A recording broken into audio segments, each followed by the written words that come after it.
Are you rolling? Sadly, there are so many ads I wish I'd made. It's kind of hard picking three.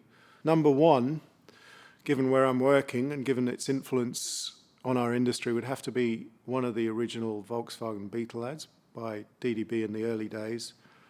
Probably Think Small. To think small. It is a great idea. Well, it was part of a campaign that defined modern advertising. And if you saw it compared to the work that was going on in the market at that time, you wouldn't believe what a revolution it was. It was brave, it was simple, it really stood out, and it sold a shitload of cars. So I think Volkswagen is now the world's biggest car maker, and I think it all started with that ad. Fast forward to I think it's the late 80s.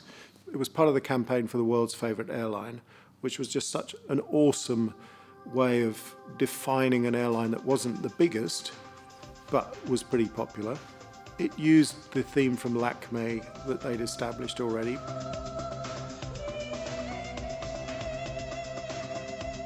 It was a brilliant idea, and the craft was absolutely phenomenal. It was one of the best filmic experiences of the year in many ways.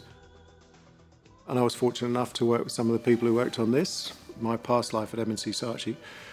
The British Airways Face ad, where you got all those people sort of going across the world. And the music endures, they're still using Lakme. They've moved on from the world's favourite airline. But that was British Airways at its greatest, I think.